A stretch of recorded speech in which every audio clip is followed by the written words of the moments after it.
You're listening to The Metal Lens. Life, the universe, and everything from a metal point of view. You're gonna burn in hell. I'll burn in hell. You can't believe all the things I've done wrong in my life. Without even trying, I've lived on the edge of a knife. And we're back. We're back. Hi. It is Friday again. That's why we're here. Yep, Friday, November 8th. Yeah. The 19th year of the 21st century. Actually, wait, hold on. The 20th year of the 21st century. Because the first year of the 21st century, I think, is the year 2000. Yeah. I have no idea. I think. Anyway, hey, The Metal Lens. Welcome once again. It's a bit nippy, Oh yeah, November, finally. It And- got a little chilly out here. and I know it's kind of delayed, but if you look back on this November, it's quite chilly. Even for us, the Arctic blast coming down from the north is reaching its cold, icy fingers down to us. And that's typically what happens to us down here in the deep, dirty south. You can't get much southern than what we are. And it'll come in waves. It'll blast through kind of like the northwest. It kind of comes down. And it'll reach on down, and sometimes it doesn't quite get here. And then sometimes it just kind of gets down here for a couple of days, and then it goes away. And we get really cold for like a day or two, and then it goes away. And so it's probably what 50s right now. 50. It's about 50. And About 50 and by degrees. Tuesday, it's going to be, as I say, as cold as a witch's teat. Which I don't care what anybody says. It's different cold. It's a different heat down here. It's a different cold too. Yeah. Well, it's so goddamn annoying because the wind is what kills me, man. Well, it just goes to the bone. I don't care. Humidity carries the cold. Yeah. I don't care how many pairs or layers of clothes you put on. If it gets, in the 40s and 30s down here, you're fucking freezing to death. Yeah. I don't give a fuck who you are. Well, I don't care if you live in Alaska. You're going to be fucking cold down here in the 40s. even today when it was like I think the high today might have been like 59, 60. Yeah. Dude, fine. But as soon as it starts blowing more than like 5 miles an hour winds, I'm just cold as a witch's tit. I'm a little crybaby, just cuddling up in the corner, trying to It's trying nasty. to build a fire wherever I am.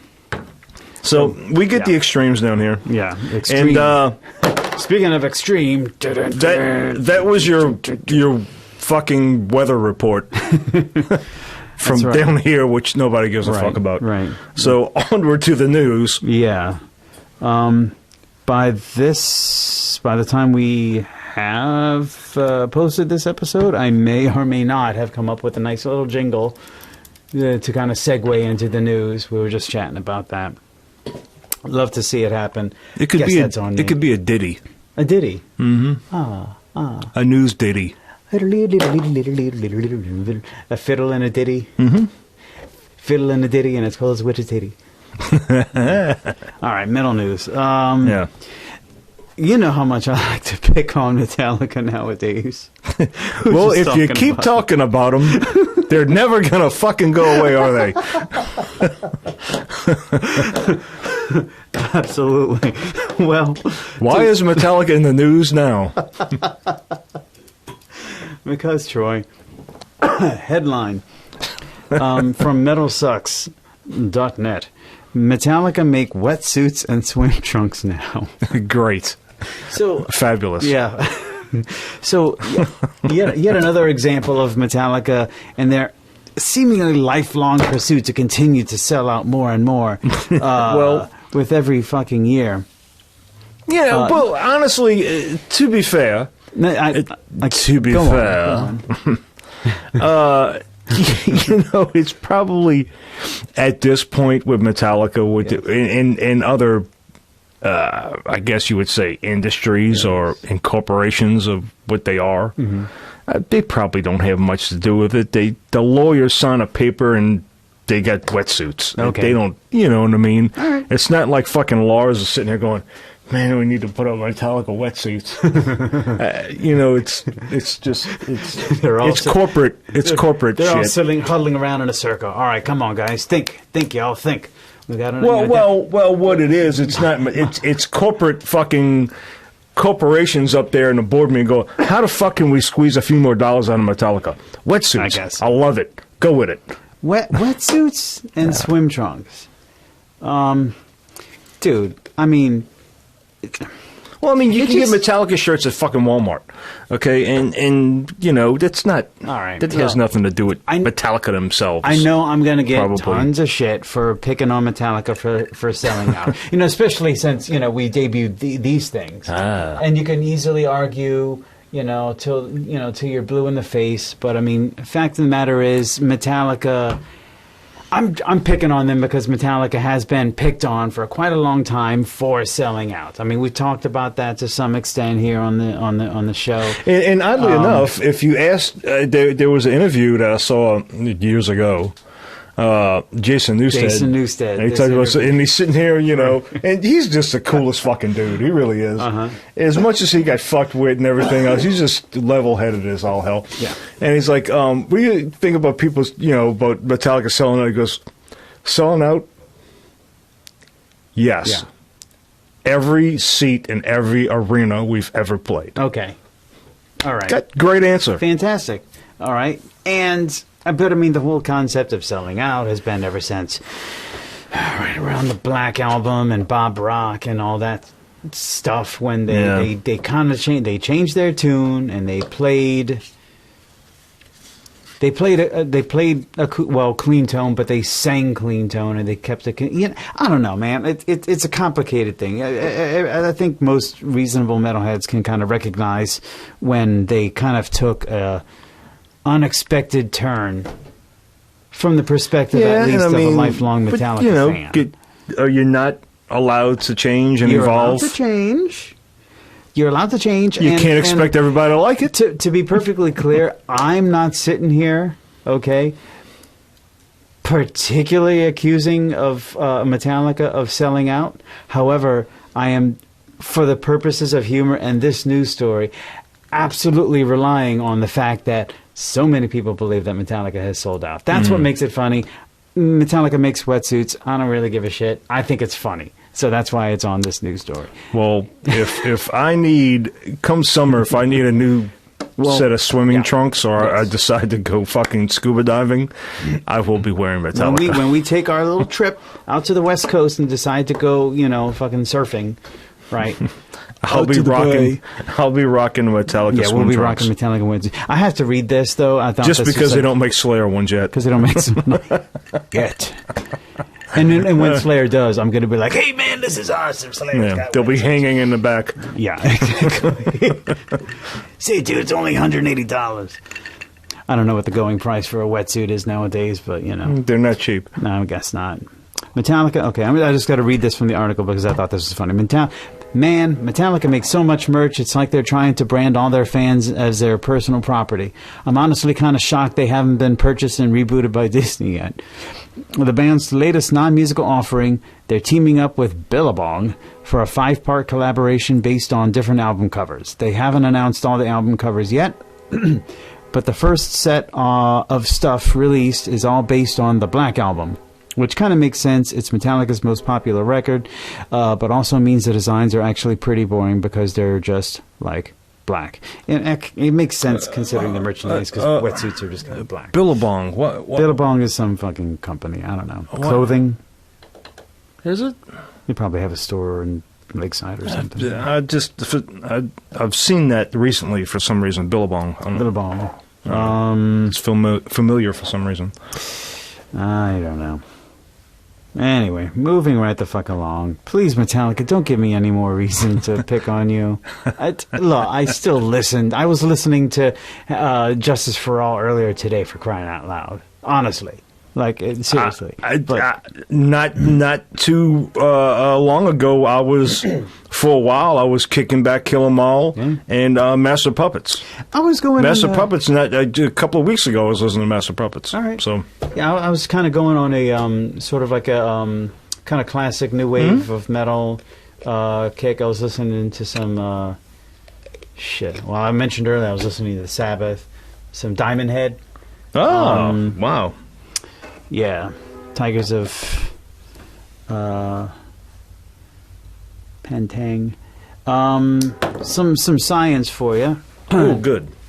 Newly created strontium, an element used in fireworks, detected in space for the first time following observations with ESO telescope. What does this have to do with metal? I will tell you. For the first time, the article goes on, a freshly made heavy element, strontium, has been detected in space in the aftermath of a merger of two neutron stars. So the significance of this is like this is an element that has been observed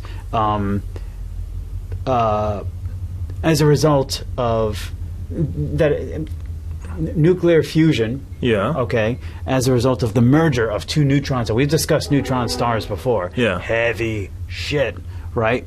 And of course, strontium is a heavy metal. Yes. All right.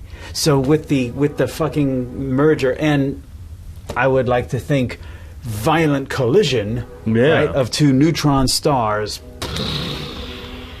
cosmic heavy metal, strontium. Nice. Dude, I just think that's fucking cool. There's not much else to say about that. But it's We are Stardust. We are the stuff of stars. So yeah, thanks science. Gibson loses the Firebird body shape and trademark in. Gibson loses Firebird body shape trademark in European Union court battle. First sentence in this article: Gibson has suffered another defeat in its quest to secure trademarks for its body shapes in the European Union. After losing the trademark for the flying V shape back in June of 2019, the company has now had its mark for the Firebird shape canceled too. Well, who's got the flying V? Well, Gibson did originally, I believe, but it ran out. I'm not. I don't know how copyrights or trademarks differ, and we're kind of talking about the European Union instead of the U.S. So there might be like different ways that works. I don't know. Patent clerks and fucking copyright attorneys comment below. But it's funny to me because remember when Tim and I both had those ESP LTE Explorers, yes, and those things. Neither of us knew at the time, but actually I learned from Tim a couple of years ago, and I had no idea that this was going to happen, of course. But those things wound up being a very limited run because Gibson wound up dropping all these lawsuits, claiming intellectual property, claiming copyright over the shape. Of the Gibson Explorer, or of the Explorer. Yeah. So basically, Epiphone and Gibson, Epiphone being a subsidiary of Gibson, was the only other brand to have that shape. It's either going to say Gibson on the headstock or Epiphone. That was the way that Gibson would have the world. Well, yeah, because Epiphone, Gibson, the same thing. Yeah. Yeah, ESP What is to happened to LTD, those Gibson is to guitars? Epiphone. Katrina? Katrina. God damn it. Yeah. I think Tim might have found one on eBay or something like that. I know I lost mine, man. I fucking regret losing that guitar. And let me see. I keep putting my glasses off. The Horizon, too. That was a good guitar. Yeah, the Firebird. It's. I had a Washburn. That had a very similar, it wasn't the same, but it was similar to an Explorer shape. Washburn, all right. A bass. Okay. That I played in Wiggenhorn. And I lost that in Katrina. Okay. And it was, I don't think it was exact, but it was very similar. So, and the thing is, I think the headstock might have been different, but the body shape was pretty much identical. Yeah. The LTD, the ESP guitars that we had, Right. were pretty much identical. Do you remember we tried to get endorsed by ESP? I kind of remember talking about that, but I don't remember Because actually doing anything. because I had a custom shop 5-string The that purple one? and yeah. Yeah. And for some reason, and I remember I had problems with the electronics on it. Yeah. It was an active bass, and I had problems with the electronics. Yeah, and I messaged, contacted ESP, Yeah. and they got back to me and said, "We don't know what the fuck that is." And their best explanation for the bass that I had Yeah. was it was a special order custom shop that someone had us make. You know, it's just the one. Yeah. We never made a run of these basses. Right. And for some reason they didn't pick it up or didn't buy it or whatever, and it just for some reason ended up at Chalmette Music. Well, that's where you got it from. And that's where I bought it. Oh, shit. Okay. That was their best explanation for that bass. And it was a legitimate, ESP custom shop. It had serial numbers, and they knew they made it. They had they the tracked the specs. number. Yeah, they tracked the number. They Right. knew they made it. It came out of ESP custom shop, but it was just a one-off special run that somebody gave them the specs, and they made it for someone Right. that just never had it, and somehow it left their shop somehow, and it ended up at Chalmette Music, and I bought it. There you go. But we all had ESPs. Me, Yes, you, we did. Tim. That's true. We all had ESPs. Right. I remember us taking pictures with the ESPs on the levee, We were like, let's send this in the ESP and see if we can get some kind of, I don't know, something. We were kids. Pretty fucking stupid. It was, Yeah. but, fuck it. Yeah. A for effort. Can't say we didn't try. Yeah. But I thought this was interesting because I mean I think about I think about the whole idea of a guitar body shape, right, as Yeah. copyrightable material, as intellectual property. You know what I mean? And it just seems.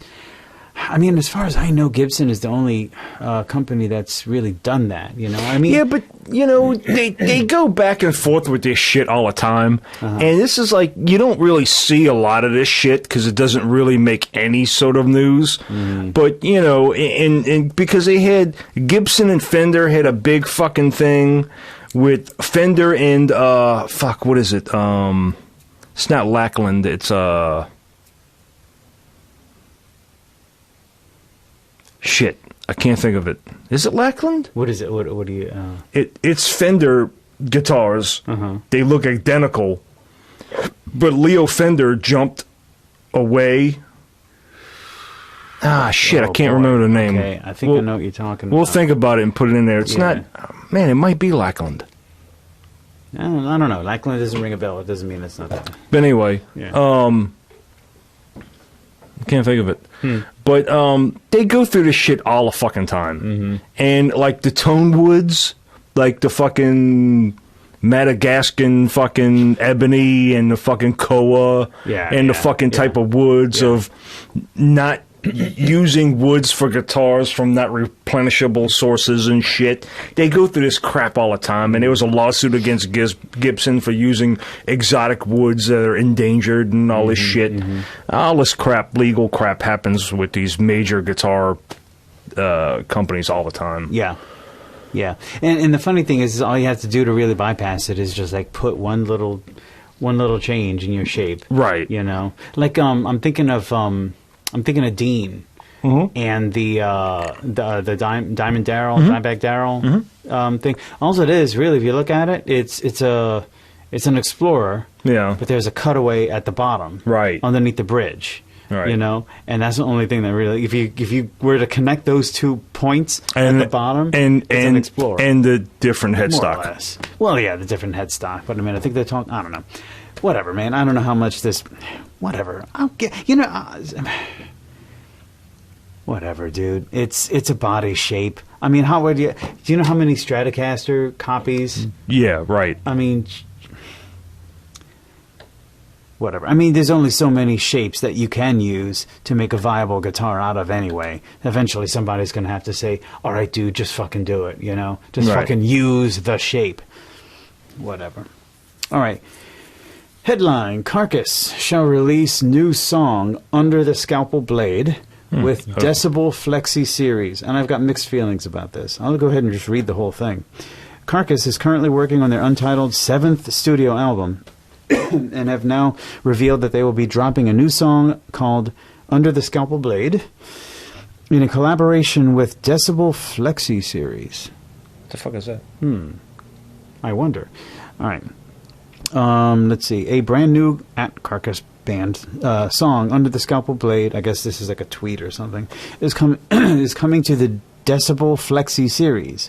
You'll need an active deluxe Decibel subscription by Monday, November 4th at 12 p.m. EST if you want one. What? I don't know. Decibel, I think, is in Decibel Magazine, first Okay. of all. Flexi Series as in some kind of like subscription, Like a Spotify kind of thing? I think, like a subscription service to get premium music or whatever. But I mean, does that mean it's coming out or it's not coming out in CD or other formats? That's what I don't know. That's the end of the article. It's very brief. So I'm like I said, I have mixed feelings about that because, like, okay, so do I have to go out and buy a fucking subscription just because I want to hear one album? Because that doesn't seem right at all. On the other hand, quote, the new album will be released sometime in 2020 through Nuclear Blast Records and will be the first taste of new music since 2013 Surgical Steel. Okay, so in other words, if you're like the one out of every 100,000th person on the face of the earth that is a diehard Carcass fan, maybe it's more than that, Yeah. 200,000, Yeah, you're going to have to wait, basically. guess so. I don't know. You can't hear it right now, Yeah. unless you want to go through some bullshit. Subscription, yeah. It's, I don't. I mean, I'm.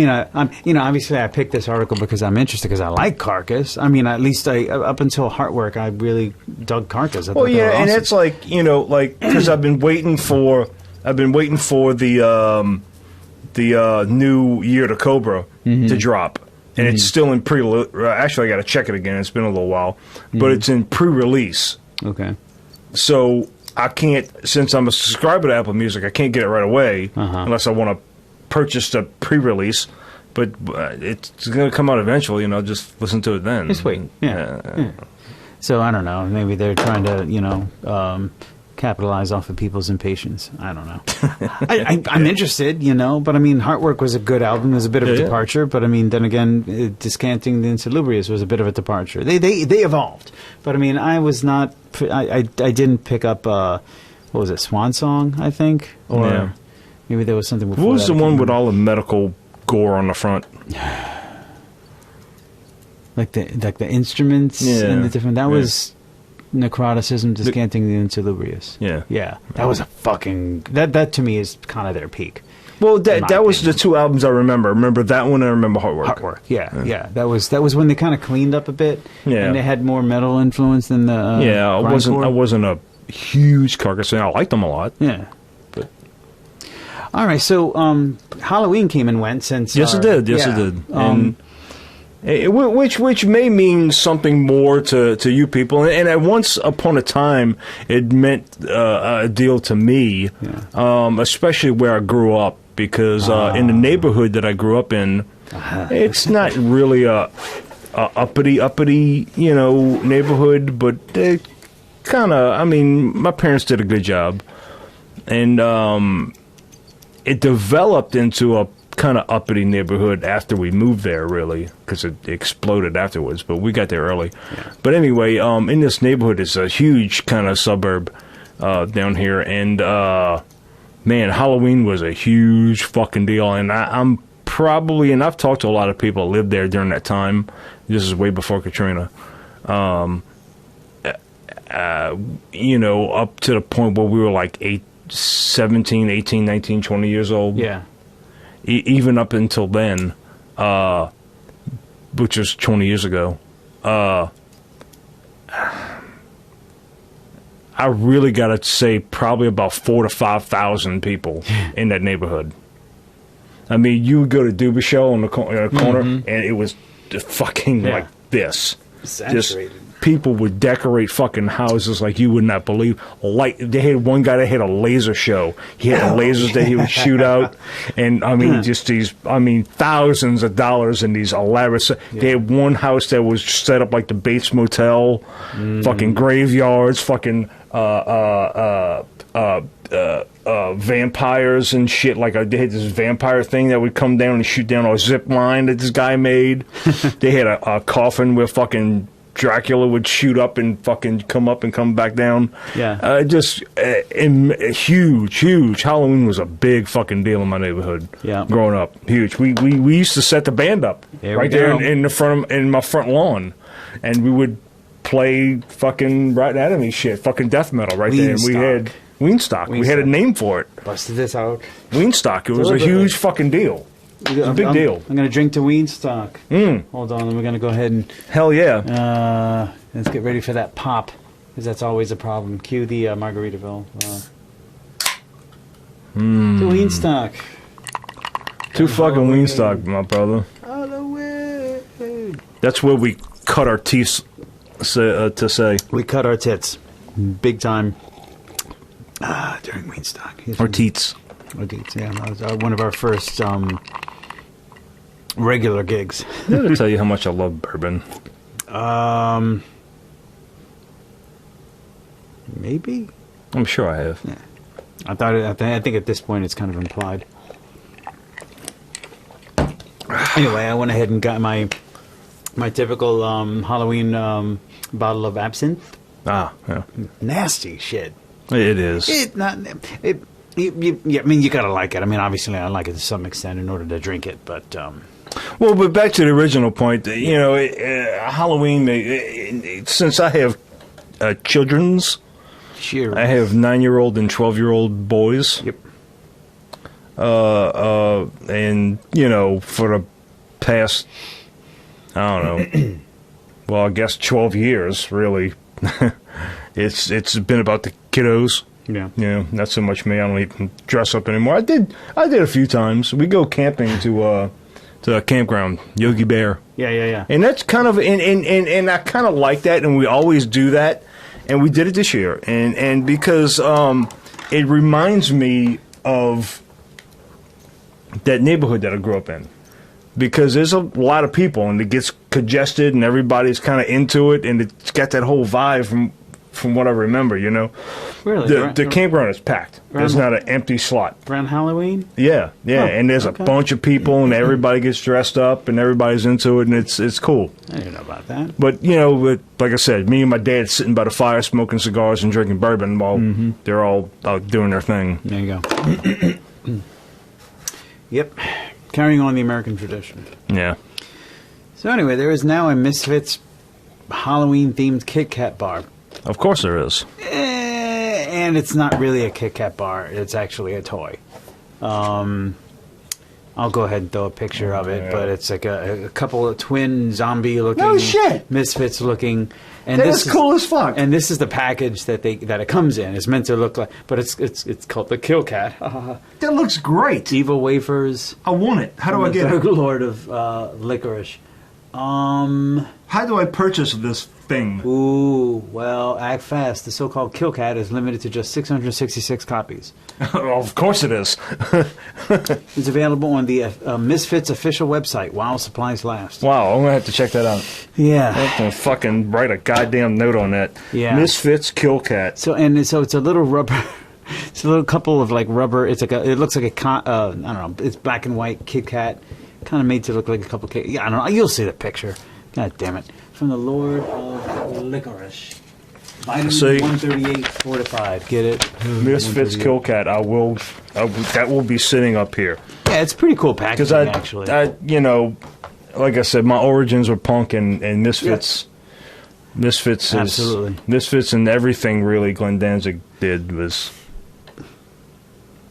that it looks, if you wait till you see it. Yeah. It looks fantastic. Yeah, I can I pull a love it. picture of that. I love pretty it. easily. Good. I'm glad you appreciated that. Voyager 2 reaches interstellar space. Yes, we talked about that a couple of podcasts ago that it was getting close. Yeah, and now So that's a milestone, people. Yeah. That's a huge deal. You might think about that, interstellar space. Well, Yeah. that's a fucking deal. I mean, we haven't had anything. I mean, the Voyager Voyager 1. that was in 1970. When did it launch? 70-something. 70? 77. 77. So it launched in 77, and it's just now fucking getting there. They were both launched within weeks of one another Yeah. in 77, different mission goals and trajectories through space. Researchers at the University of Ohio report that the spacecraft Voyager 2 has entered the interstellar medium, ISM, region of Fantastic. space outside the bubble-shaped boundary produced by wind streaming outward from the sun. So that is interstellar space beyond our solar system. Yeah. Voyager 2 thus becomes the second How did I miss that? human-made object to journey out of our sun's influence following Voyager 1's solar exit in 2012. I I don't know, this come out... I know how I missed it. I have a couple of astronomy and cosmology apps, and I haven't checked them recently. Oh, okay. That's how I missed it. Gotcha. But no, that's a huge deal, people. No, I'm pretty excited about that. Yeah, I am too. Interstellar space. That's a big deal. 2019, 11/9, no. Nah, that's when it was updated. And Yeah, and I I know can't we find talked the date about of this, the but just so story. you know, see what they do is it still has plenty of battery life, and they turned them off a long time ago. I guess once we kind of reached the extent of shit in our solar system, I don't know if it was fucking Uranus or Pluto or whatever. And it'll shut them off. They still have the capability to shut them off and shut them on, and it'll go into like energy saver mode, and it's probably still in that energy saver mode, and it has just enough contact with it to where, it could make minor little thrusts to adjust trajectory, but they kind of just let them go. Crazy. And they have it on a schedule, and at some point in interstellar space, they're going to turn that satellite back on, and it's gonna transmit information, which is Wow. extremely exciting. Love it. All right. Go Voyager 2. Fucking right, go. Keep going. Become V'ger. Take over our galaxy. Merciful Fate bassist Timmy Hansen has died. Apparently he was struggling with cancer. Very, very sweet statement from King Diamond, who, by the way, just put out a new album. I learned today. Yeah. How old was he? Exactly 1 week after his 61st birthday. Wow. Okay. Yeah. I was thinking late 50s, but okay. Yeah, ex-King Diamond, Timmy Hansen, gone but not forgotten. Man, it just, this is just going to, I've mentioned it before, it's just going to continue. It's sad. You know? Yeah. We're just going to lose more fallen soldiers, but thank you for fighting the good fight. All metalheads representing. Dude, all right. So let me just go ahead and comment. Just this past Monday on the 4th? Yeah, on the 4th. We went and saw Russian Circles and supporting act Windhand. Which I am wearing the tour shirt for Windhand. Windhand. Yeah. Very nice. Here's the Here's the back.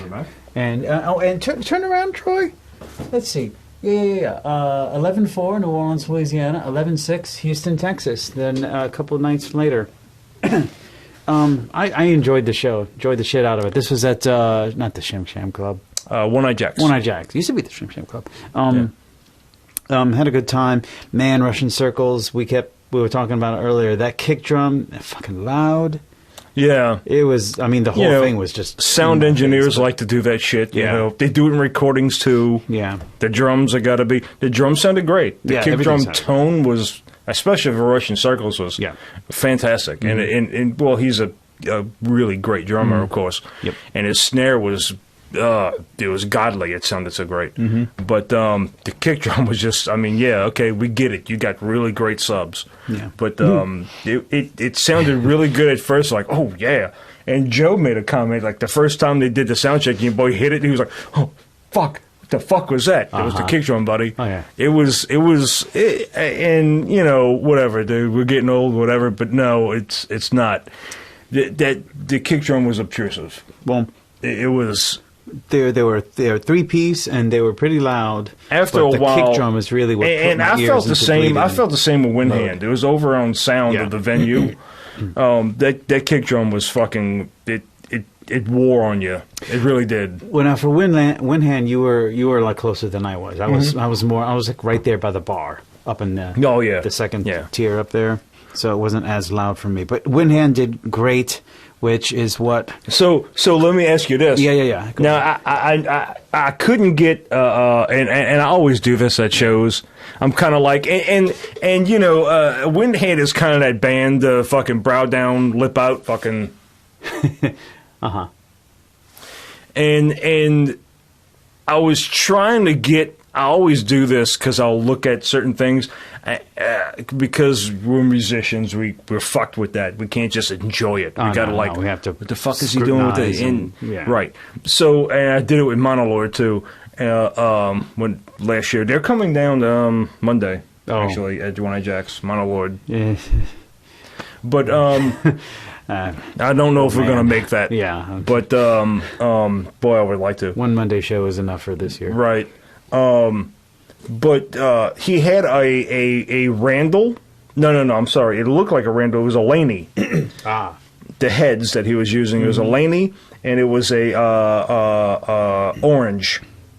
I don't know if it was a Tiny Terror because he you know taped over all of the. You could just see the shape in the knobs. He taped over everything. A lot of guys do that. I don't know why they do that, but it kind of looked like a Randall. But the knobs, the way the knobs were, I kind of checked and I realized it was a Laney. And so what obviously he was doing is he had 1 amp for his main tone and he had an AB switch for his lead. Which was probably the Laney for the lead, if I would guess, but Okay, I don't yeah, know. yeah. But I wanted to see what was on his pedal board because I look at those things. But what do you think about that dude's tone? Dude, I don't. Fucking filth. It just. It's the most gloriously filthy tone I've ever heard in my It life. makes me think of denim ripping. Oh, I don't know. How, you could it's chew. just got that- You could just chew on this fucking guy's tone. Dude, it's heavy, dude. When he hits those, but basically those just low E or whatever they're tuned to chords, it's just It's monstrous and just ripping, and that's what I wish because I saw him a year ago at Gaza Gaza, which is a much smaller venue, and you can just feel that because you know how Windhand is, and you could just feel that guitar tone just pulsing through your organs. It's like, oh fuck yes, this is so great, and you kind of got a little bit of that. Meanwhile, the kick drum was blowing your fucking brains out, but it's just the fucking filth on that guy's guitar tone is just glorious. So Really good. I'm glad you mentioned that because when I was watching them, I was looking how everything was covered up, and I was thinking like, oh man, I wish I knew what what equipment he was playing through, and maybe we'll learn in a second because. As much as great as their show was, as much as it pains for me to have to report this, but next headline: Windhand robbed in Houston.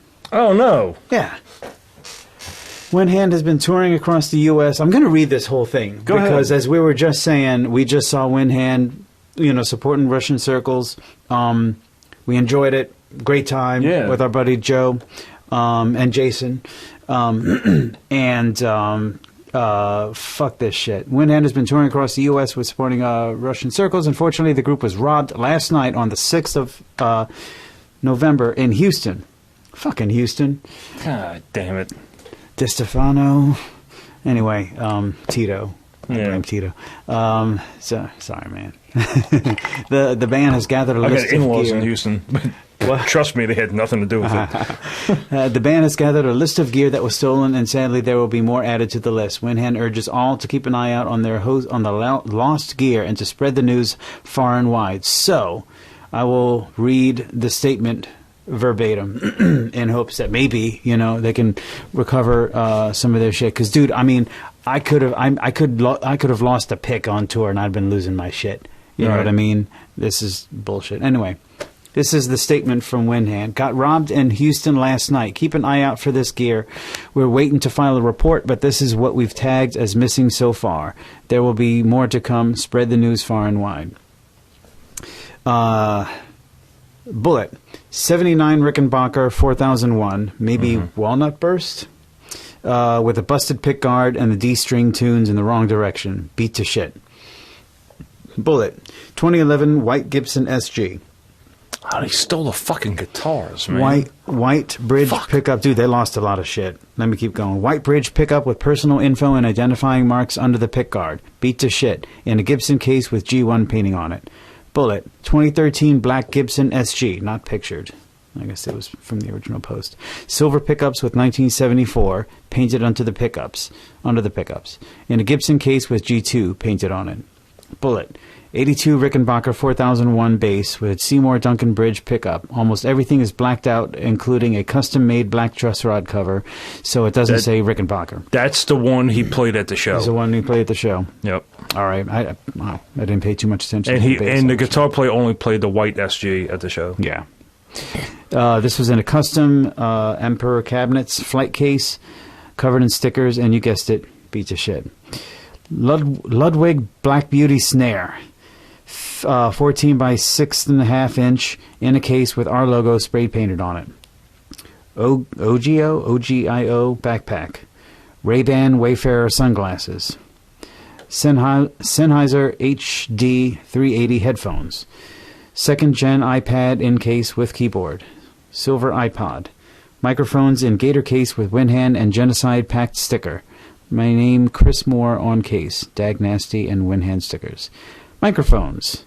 Shure Beta 91, Shure Beta 52, Shure Beta 57, Shure SM57 times 3, so they lost 3 SM57s. Sennheiser E604 times 3, 3 Sennheisers. Audio-Technica AE3000, Heil PR40, I guess that's some sound reinforcement shit, Heil PR48, Radial JRX48, Whirlwind IMP2, and a Shure KSM 137. That's probably all the shit that was in the bag. That's probably everything. Yeah, that was in that OGIO, whatever that is, backpack. So, God damn it, Houston. Y'all gotta treat your guests a little bit better. Well, I'm surprised that they didn't get the heads, but they got the cabinets, which is surprising to me because those Emperor cabinets are fucking heavy. The guitars are easy to grab. Yeah, they're not going to carry a cabinet. That's the fucking pisser because I mean, we know, and a lot of you know, your guitars. I mean, the amps or whatever, the cabinets you can replace. The mics were nothing. They were not. None of those are really high end fucking mics. The SM57s are fucking $90 a piece. Right. But the Emperor cabs are expensive, but you can replace those. But the fucking guitars, that sucks. And especially the guitars that he had and the bass player, especially that one Rickenbacker. You're not going to replace those. You're not going to replace the guitars. Well, and that's your fucking instrument. That's your fucking hammer. So I'm realizing now that there is a picture on this particular article, and he's playing the Rick, and he's playing the white SG. The black pickguard? Yeah. Yeah, it just says white. Yeah. White Bridge. Well, that's their number ones. Okay. That's their number ones. But they stole their number twos, all right, which is their backup guitars. Well, it says, okay, well, hold on. It doesn't mention the pickguard in the list. It just says 2011 White Gibson SG. He's playing an SG here with a white pickguard. Yeah.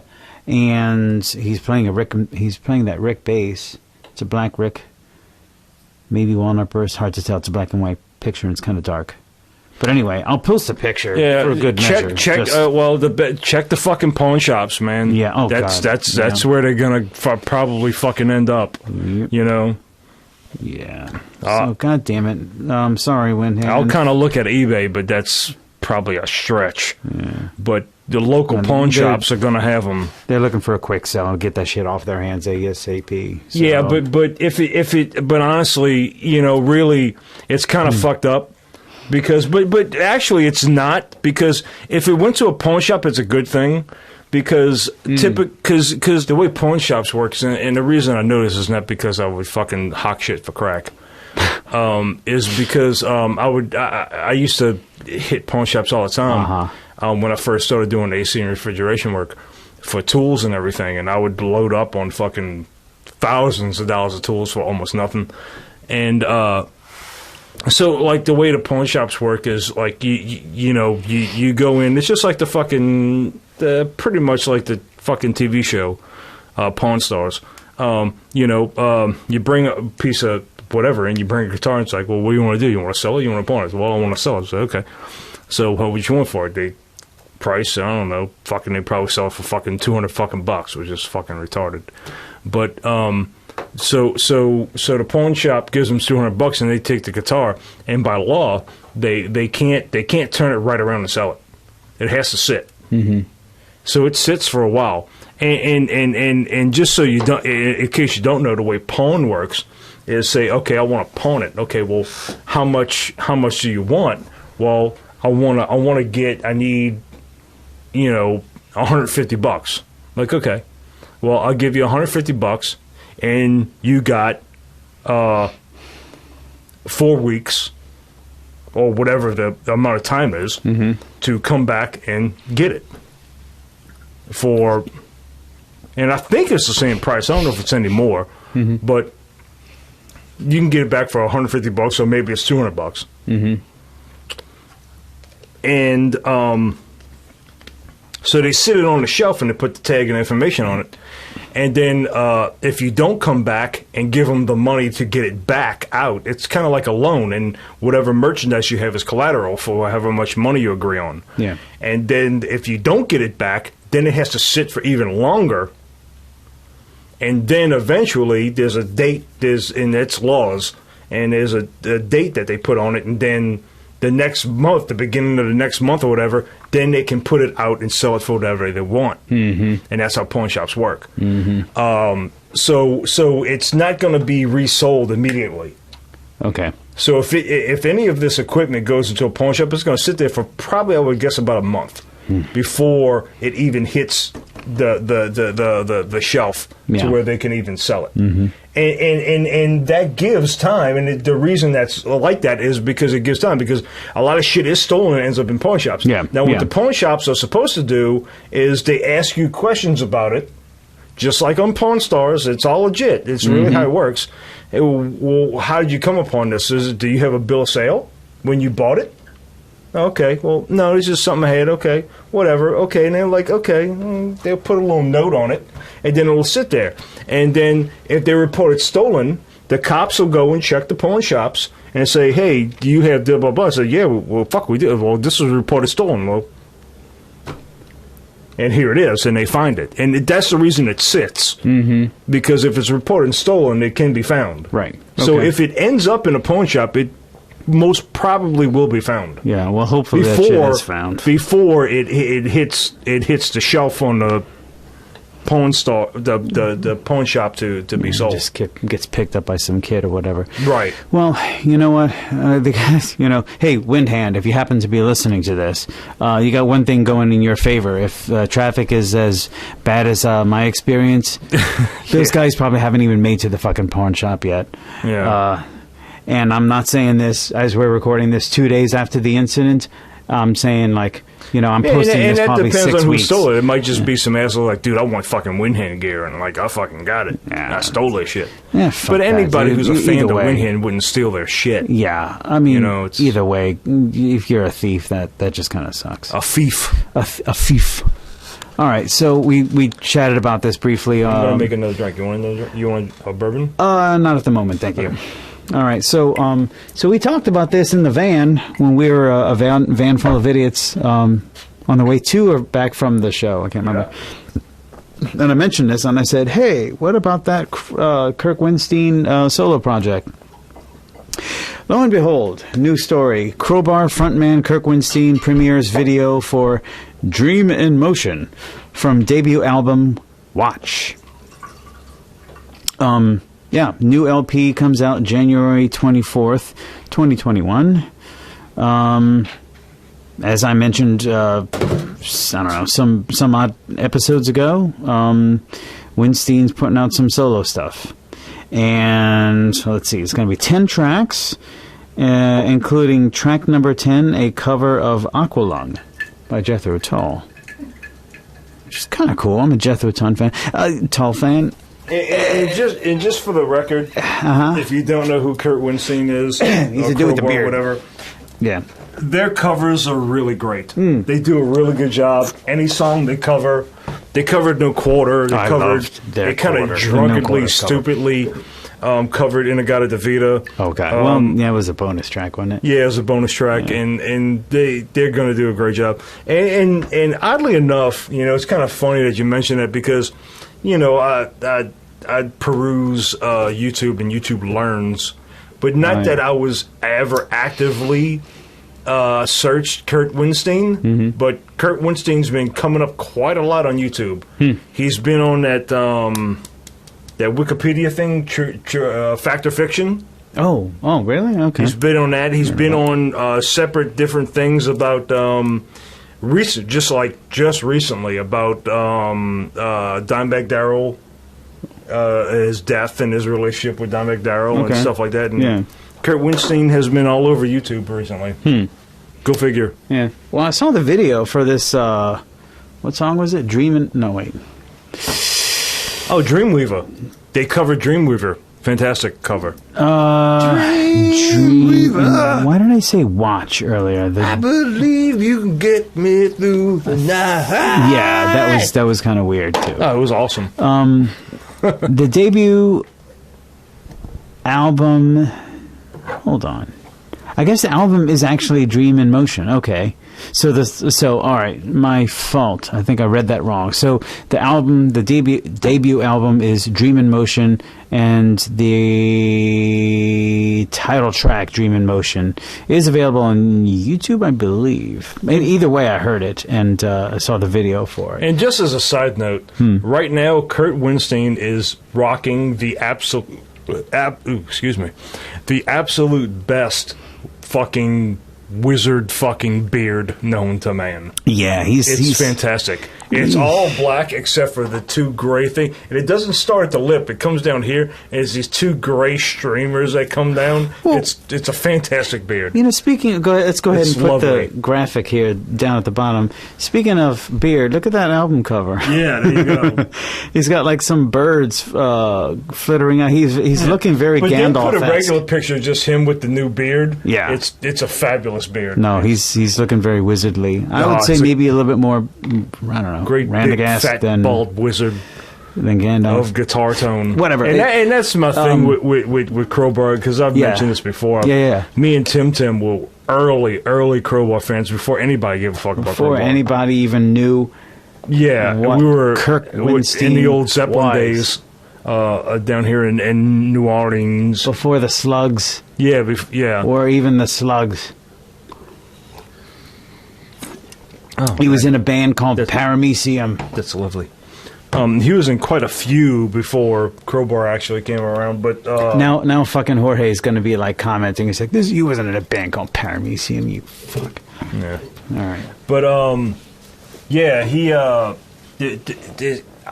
always one of my favorite guitar tones ever.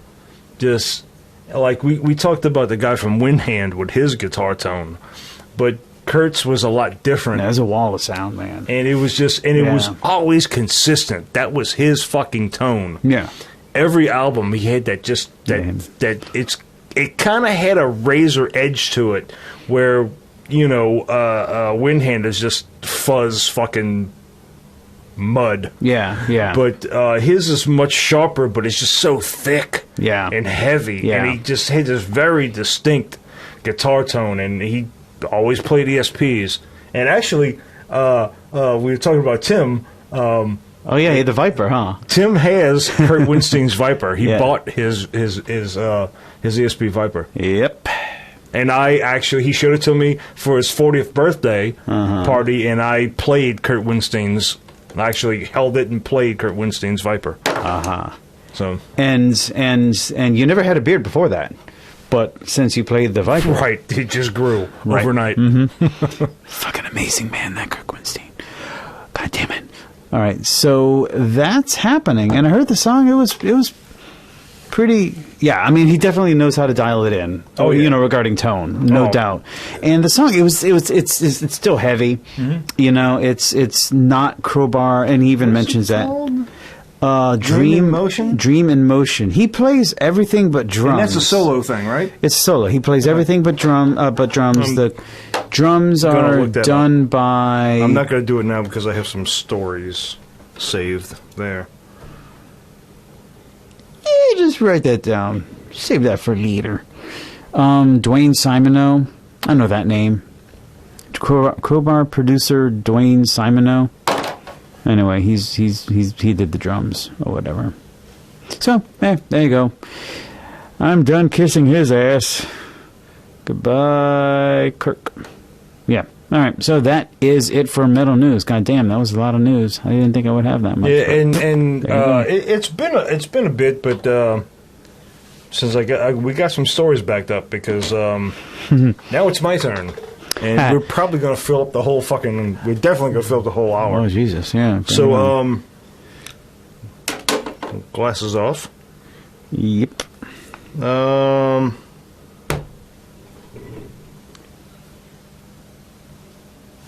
God, We'll take this time to get another bill. okay, October 14th is when I came across this. And I'm just going to hit on this for a second. Yeah. NASA News. NASA News. Space engineer proposes accelerator propelling craft close to light speed. So right. they have this new engine, and it's a helical engine. It's a next generation space accelerator, which Your mom's the proposes- next generation space accelerator. which proposes the potential to be very close to light speed. And you think about these things, and it's like a fucking light speed. Well, now we're kind of getting closer to it. Where light speed was just a unimaginable thing that we could never get close to. Well, we're getting there. We're getting closer to it. Yeah. So fucking there you go. Fucking light speed. That sounds like that's very aspirational. Yeah, and, Let's do this light speed thing. And I should really I should be shooting these things to you so you can pull them up. But All right. see, what I do is I'll run across news feeds and I'll just take a screenshot of it. Oh, okay. But this is on the 18th, October 18th.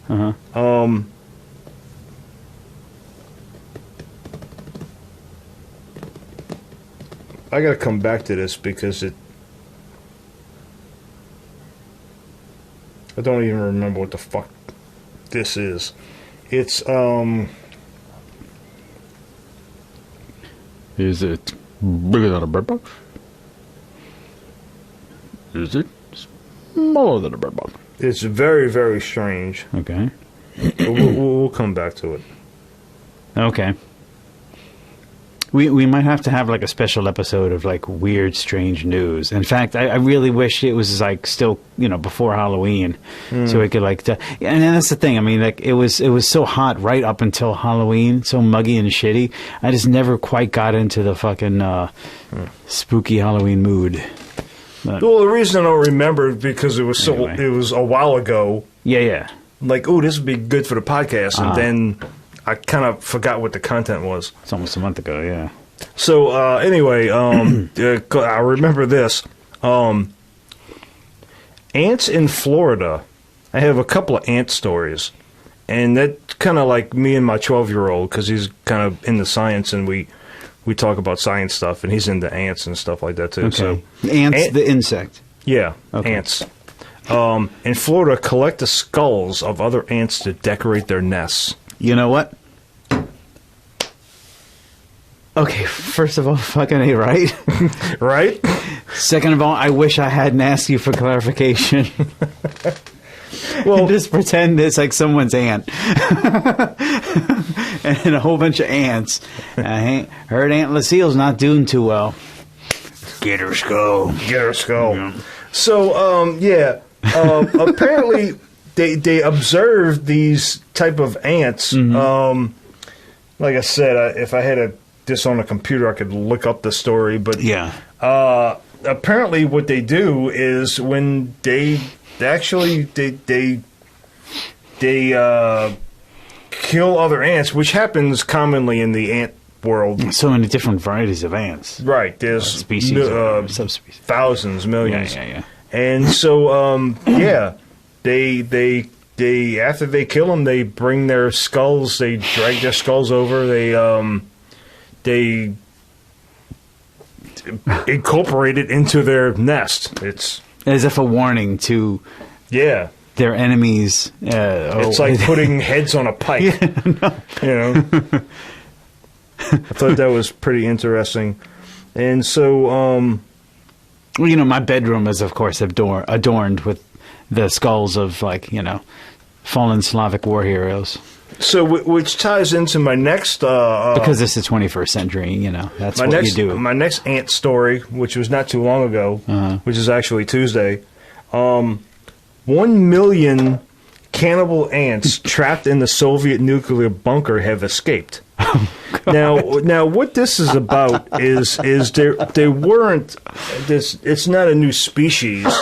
It's a common species, but they were encapsulated. I don't know if it's anywhere. It's not anywhere near Chernobyl, but anyway, you know, the Soviet Union is such a big place, and just some random fucking nuclear encased bunker. And in most bunkers, you'll have fresh air vents that go up to the surface. Oh, and this is yeah. way underground. And so apparently, what happened is there was a nest of ants on top on the surface.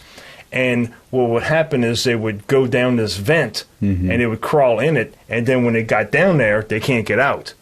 And apparently enough of them got down there to where they were able to survive when they would, and it doesn't say, and if I remember reading it, they wouldn't kill each other, but when they would die, they would eat each other. They would eat the dead ants to survive. And I guess some scientists were kind of poking around this area and got into this bunker and noticed that these ants were here. Like, well, fuck, how were they've been trapped in here? And they've now been able to escape and get back into the surface, into the regular thing. But they survived for, they want to say it was probably about 20, 30 years that they were down here surviving on their dead. So there's an entire ecosystem Yes. of cannibalism Yes. of ants And it worked for decades. in this abandoned bunker Yes. somewhere in the former Soviet Union. Yes. And Jeez. they survived. Go ants. Yeah. And where there's a will, there's a way, I guess. Yeah, I thought it was cool as shit. And keeping love with the evil, Oh, that's please, you know. 'cause, the as in the fruits of the devil. I mean, Halloween was only just a few weeks Now, ago. I don't. Seinfeld actor Charles Levin's body found decomposed, scavenged by animals in remote part of Oregon. What? That's him. I don't even recognize him. I'm not a Seinfeld fan. And I know some of you might scoff at that, but, you know, eat a dick. I was never into Seinfeld humor. But, and I don't recognize this guy. He looks familiar. Whatever. But, I would, but and So like I said, with the evil thing and you know, evil things just kind of make my butt tingle. Yes. Found decomposed, scavenged by animals. In Oregon. Right. And I just love the fact that they threw the whole decomposed, scavenged by animals thing. Mm-hmm. So obviously he was being pecked by vultures and probably ravaged apart by fucking wild, I don't know, what you got, coyotes or wolves up there or whatever, just ripping this decomposed body apart. I don't know, man. And not good. Sorry that this guy died or however he died. I don't know him. I have no context to him, but just the whole, it's just how it reads. Yeah. Body found decomposed, scavenged by animals. Scavenged by animals. Love well, but scavenged by animals. I mean, scavengers tend to be. So your apex predators are going to be the large, menacing animals. You know, scavenger animals tend to be, you know, not the largest, most menacing kind of things. You know what I mean? So we're talking about shit. I mean, we're talking about anything from, like, well, you said vultures, you know, to insects, to maybe it could be a rabbit. Big So, I mean, I don't know. But then, and honestly, I think the scariest animal that I had ever encountered in Oregon was, like, the owner of this stupid fucking light bulb shop. Well, and what I imagine, if you spent some time in Oregon after Katrina. 8 goddamn years. Long fucking years. 8 slow, gray, rainy, cold, boring years. Yeah, anyway, yeah. So, to me, not knowing anything about this guy or the context was probably off on some fucking hike or some trail. Probably. You know, eating fucking granola bars. Camping, I mean, yeah, whatever. You do that in Oregon. And fucking twisted his ankle and fell off a little. Yeah, could have dashed his head against something and just kind of bled out, or yeah. Yeah, and got scavenged by animals. The fucking chipmunks just started, you know, going for it. You know? Gnawing at his eyeballs. You know, but I saw that. I mean, you're looking at that photo. I mean, his face is familiar, probably from television or something, from like the 70s or 80s or I guess the 90s. So the last thing I got, and I want to get back to this other thing because it's really fucking cool, but I'm going to have to look it up. And I don't know why. And at first I just thought this was funny. And I'm sure everyone has Googled some, so I'm sure you saw this story too. Penis and scrotum transplant patient reports near normal erections and orgasms. Oh, good for them. All right. And at first I thought, well, this is probably some transgender thing or something, but actually it's actually a feel-good story. And the reason I'm saying that is because it was a veteran of Afghanistan and was a victim of a IED, and it blew his legs off above the knee. He's a double amputee. And what the story said, there was over 1,500 people from Afghanistan that had genital damage from that. And so, you know, a transplant, so they took a penis from a cadaver. They took a organ donor. Cockaball. A cadaver penis. Cockaball. And not the balls. Just the male member. not the balls, because and this was kind of strange, and they did outline this in the story. For this particular patient, did not want to the fact of DNA in case of fathering children.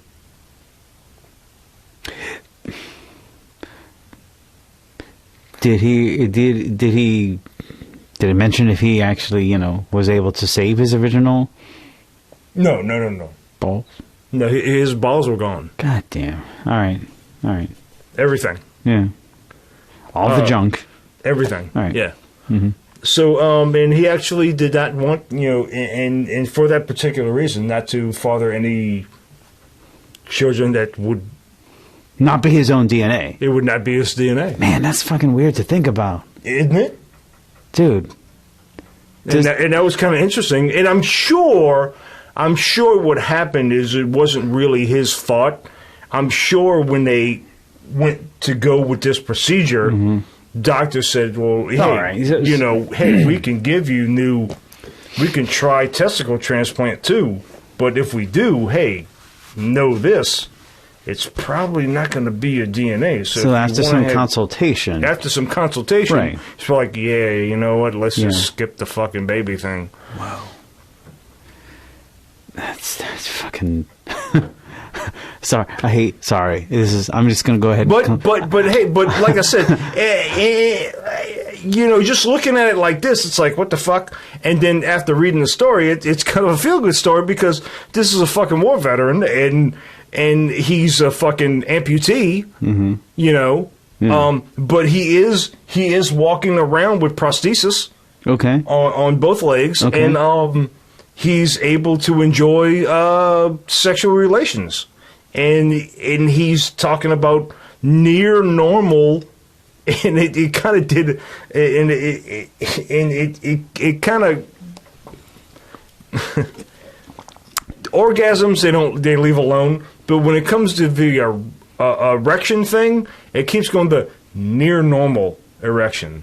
So it makes me wonder, like maybe it comes out and then maybe it takes a left turn, maybe I don't know, but whatever. Yeah. The fucking hero, the fucking war veteran is happy with his new penis, and that makes me happy. No, that is a feel good story. And I think that's great. Yeah. I mean, but and it makes him feel more like a man, and I guess it would. He feels more whole as a person, Complete, and more complete, and I totally understand, right on, and completely sympathize. Yeah. Go, motherfucker. Yeah, go fucking A. Beat that fucking thing like it owes you money. Do what you will. I guess. I mean. I wonder how much time must elapse before you fully accept, yeah, this is my junk. You know what I mean? And that's what, and I kind of thought that too. It's like, it's not my dick. It's not my dick. And I'm pretty familiar with mine before it got blown off. But, I mean, like, me and my dick were like this. We here at the Meadowlands have full respect for the armed forces. Like I said, I kind of took a snapshot of this and read it as at first as a joke, but after reading the story and realizing there was a war veteran that got injured that way, it's a feel good story, man. That's a good thing. And like I said, and that was an interesting fact, and I had no idea about this, but over 1,500 war veterans have that similar injury. Their fucking shit got blown off. Which kind of makes me start to assume these fucking weapons were designed that way. Well, maybe with that intention, behind it. Well, but those type of injuries, I mean, have been going on forever. Ever since, grenades and artillery and landmines. Heavy artillery and all, yeah. It's low, it blows your fucking leg off. It's bound to blow your junk off, too. It's got enough concussive... It's right there. I mean... energy to Dude, I was actually recently kind of looking at some of those. Dude, it's pretty fucking interesting because I mean, like, it's impressive nowadays, like what people are capable. But modern medicine is capable of doing via plastic surgery. To sort of like do reconstruction and stuff like that. And I'm not talking about like things for like the purposes of vanity, but I'm talking like people who like have facial abnormalities and they want to feel a little bit better about themselves, so they have cleft palates repaired and various things like that. But I was looking at there was actually I don't know if she was the wife of a surgeon. She might have been. It might have been like he was a surgeon and she was an artist, like a sculptural artist. And this was, I hope I'm right about this. This is around the time of the Civil War. Even if this particular case wasn't around the time of Civil War, this kind of act was done very often during the time of Civil War, where a lot of Americans were coming back home with just, the unprecedented, ghastly injuries, facial injuries that they survived, because, there was huge cannon fire and just indiscriminate shooting, all over the place. But the facial injuries, where people were just like, no jaw, half a face, like even caved in foreheads that they, survived the brain trauma. But they were trying to integrate themselves back into, society and stuff. And it's not plastic surgery, but it's prosthetic things that they were putting on. And I was looking at the way that they did, and especially this one particular woman, the way that she, did her art. And, old photography, but damn good job of pretty much restoring the dignity of these people I know of one case in particular that I looked into, and it was a Civil War injury. And after that, we learned a lot, and that's how medical science progresses. There was a guy who got shot in the stomach, and there was a hole there, a big hole, and it kind of wouldn't heal because, you can heal a gash, but if you got a hole, it's not going to close up like that unless you suture it or whatever. But, right. But he had a hole there, and it stayed open. And so there was a doctor, a young doctor, that was taking care of him and was doing experiments with the stomach because he had direct access to a living patient with an open wound to the stomach. So he would take food and drop it with a string and actually drop it through the wound and into the stomach and record what happens to the food with what goes on into the stomach. And we learned a lot about the gastrointestinal system because of that. And he had it all recorded. Oh, my God. And that's how we learned about a lot of that. And that was a Civil War injury. Jesus Christ. That's nuts. So speaking of like crazy war injuries, did you hear, are you familiar with the story of, I might fuck that up. I might fuck it up, but is it Phineas Gage? Phineas Gage? That sounds very familiar. Phineas Gage. I'm pretty sure that's the name is Phineas Gage. Might have been the Civil War. I'm not sure what war it was, but this guy just had essentially a pole just like go right through the head, but he survived, but it went through his brain by happenstance just the right way so that it was a survivable injury, but also so that it destroyed parts of his brain that were, as we later found out, pretty critical to like personality development. And they removed the pole and they, sewed him up and patched things together, and he went on, to live. But he became sort of like this model case study for the effects of brain structures and brain damage and brain, just damage to particular brain areas on personality, because he had one kind of personality prior to the injury, and then a complete 180. Like he just was very hostile, very irritable. After, he practically became a different person after this brain injury. And this is again, during like I want to say the 19th century, and they were just starting to understand like what the connection was between like how you act and the kind of person you are and like actual brain structure. So this is a dude who just had this chunk of brain removed, damaged essentially because of this injury. And I know that name. Phineas, got Phin. Yeah, Phineas. Which I wouldn't particularly mind if that name was actually kind of brought back, into, modern... But then again, It's a good name. Fucking 21st century hipsters are probably calling their kids Phineas. Okay, so the last story I have... Yeah. I had a much better picture, and I think the original one was much better, but this is what it is. And I thought it was some type of bacteria, but it's actually a mold. Ooh. So, slime molds remember what they do, and this is probably a specific thing, slime molds. So evidence mounts that organisms without nervous systems can in some sense learn and solve problems. So what they do, I don't know exactly. Slime molds are among the world's strangest organisms, long mistaken for fungi, are now classed as a type of amoeba, a single-celled organism.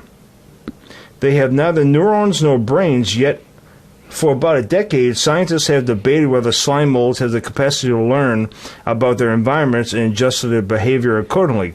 So what they're doing with these slime molds is they put them in a maze, and they will learn. They move, and they will learn and solve the maze.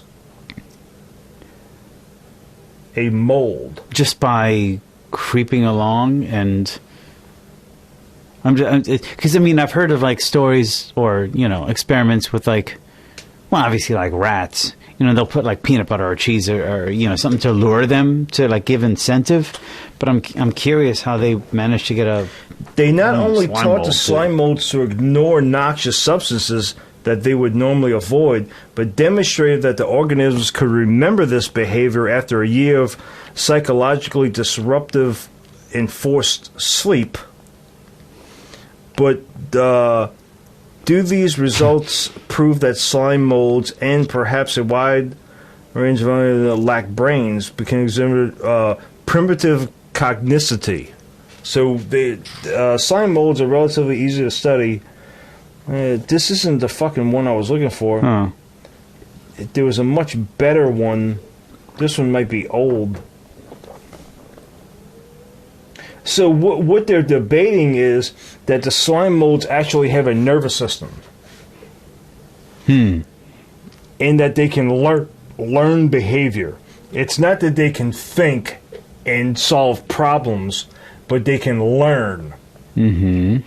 So if they go into, like say with the maze thing, if they go into something that they would avoid and then it would retract, they would not go back to it again. They say, oh, that's that thing again, and retract and go another way. And eventually would solve a maze. Not that they could think and solve the maze, but they can actually learn through experience. Right. Behavior, which would tend to believe that they have some sort of a cognitive nervous system. At which point, makes me start to doubt the definition of cognitive or nervous system or brain or any of that shit.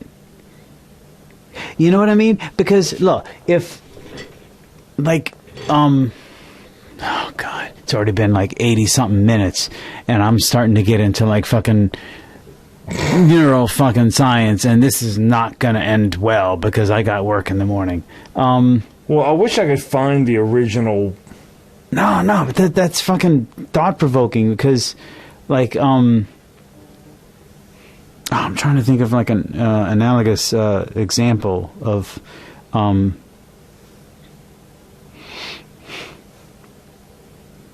Okay, all right. if you take a hypersaline solution, right? Solution of salt and water that has, a relatively high proportion of salt in it, and put it into, introduce it to a hyposaline solution where there's much less salt in proportion to the water, okay? And you mix them together, what you're going to see is especially if you introduce them across the semi-permeable membrane, you're going to see the salt start to travel from the areas high concentration to areas of lower concentration to achieve homeostasis, right? All right.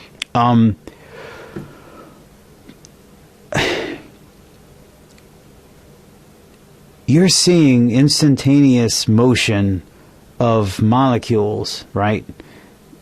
Just because of what we perceive to be like forces of nature, right? Or physics or chemistry or whatever, right? How come we don't consider that learning? How come we don't consider that the salt molecules have learned to, transport themselves from where they are to this, to where they ought to be. And probably because, that's just because that's the way it is. That's the way it's always been, and it's consistent in the way that it works out. So if you could see this, they look fucking killer. So Yeah. for having no Slime brain or neurons, slime molds are incredibly intelligent, capable of solving complex problems with extreme efficiency.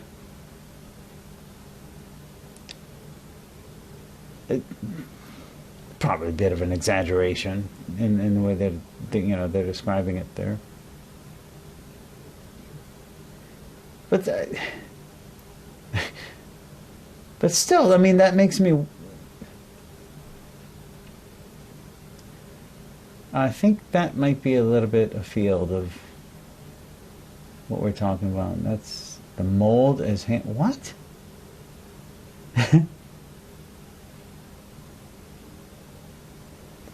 Okay, that article started off with a. The slime mold is using Strange the introduction. problem-solving skills it has acquired over 1 billion years of evolution to tackle policy problems. The project sits... What the fuck is that? What you were looking for? Or? No, it's not. Okay. Yeah, I think whoever's conducting this is reaching just a touch. Dude, there's a lot of articles about this, though. About the slime mold? Yes. Oh, that slime mold must be one smart motherfucker then. It's obviously gained quite a. Anyway, bit of that's all I popularity. have for today. Oh my god, dude! I could go on, I guess, but I mean, I don't know. I mean, I'm not saying that like that's it. That's not interesting, but I'm kind of saying like, I'm not even saying that it's unremarkable. I'm just saying that like, what we understand. Well, to me, it was fascinating that, like, a mold can move, and yeah, like it doesn't like sunlight, right? So if you have it in like a maze and you have like a light bulb or a UV light sitting here, it'll come up and go, and go that way. Oh, okay, all right. Plants. You know what I mean? That's kind of interesting to me. Plants. Sunflowers. Yeah. Okay? They gravitate towards Right. the sun, and you can recreate that with, sufficient amount of UV light and sort of like alter the direction in which the sunflower plant. Is that Yeah. learning? No, well, but apparently what they're saying is that it will learn. Yeah. And it'll remember. Yeah. That's what it's saying. It's like, well, if I come up this way, and I know I can't take this left turn because there's UV rays over here, so I'm not going that way anymore. I'm gonna continue this way. Plants do the same thing. Ivy grow in particular ways and directions, according to, what's available to them, and not go into a place where they don't have any. Yeah, but I purchase think or- that's a little bit different than what they're talking about, because like, Well, they're gonna. Go on. They're just looking for sun. They're just, you know what I mean. They're attracted to that naturally, and they're just gonna. They're not gonna remember where the sun is. They're just gonna find the sun and go to it. Right. Where they're saying is this mole goes, and even if it creeps up here, and you turn the light off, it's not going to sense that the UV's over there. It's going to remember that, right. It used to be over there, so now I'm going to go this way. Right. Because I know I can't go that way. So, Which is kind of alluding to some sort of intelligence. yeah, and I'm not. Which is weird. It's fucking weird. I guess I'm not doubting that. I'm just saying, like, if we were to interpret that and extrapolate from that some sort of like universal wisdom, it would be you don't necessarily need a nervous system in order to be intelligent. So what we're going to do is the next time I find stories like this, I'm going to shoot it to you, and you can look it up, and we can pull it up right here now. All right. Because we definitely need more information on this, because it's kind of hard to believe that fucking mole has a brain. Well, they know it doesn't have Apparently a brain. they don't have brains. That's They the don't. thing. They know they don't have brains or neurons, but apparently they can remember shit. So, which seems pretty far-fetched.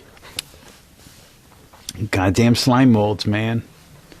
What you gonna do? All right, so slime Anyway, molds and ant skulls, Yeah. and fucking what else we got? The cannibal ants. Cannibal ants. The ants decorating their nests with skulls was a high point, I think, on mine. That was pretty good. Yeah. All right. But anyway, I'm wearing a very awesome Windhand t-shirt. Yeah. This is the new one. The new tour shirt. Yeah. Somebody find their shit, please, because that's that shit's wrong. Yeah. Yeah. And in fact, today's the 8th. Where are they at right now? Oh, they just did San Antonio, Austin, and St. Louis to finish off their tour. And man, I hope the rest of their tour go over the next couple like I days said, if goes it's well. just some random jackasses that pawn it, they'll get it back. Yeah. Because once they file a police report, it'll come back to them. Yeah. If it ends up in a pawn shop, anyway. Yeah. But It's an excellent show, though.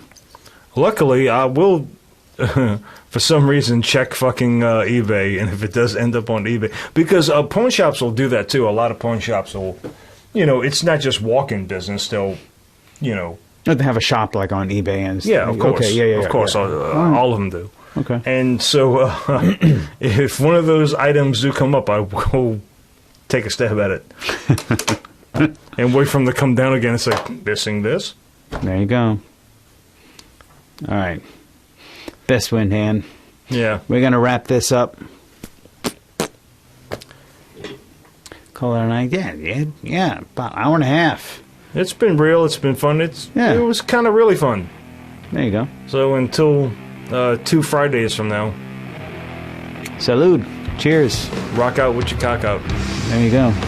Unless you get it blown off by an IED. And then, In which case, there's still hope. well, it would be a different cock, which depends on your cock that you had before. Could be an improvement. You might have been completely satisfied with the cock you had. And now you have, like, well, I mean, I don't know if you could say, hey, dude, could you give me, like, Upgrade. could you give me an upgrade, while we're here? I'm sure the veterans have benefits there. So they can afford it. All right. And I'm sure it probably was an upgrade, because the guy seems to be completely satisfied with his penile transplant. This thing's way better than the old model. Please hit the stop button. I think we need to just stop right now. Goodbye, folks.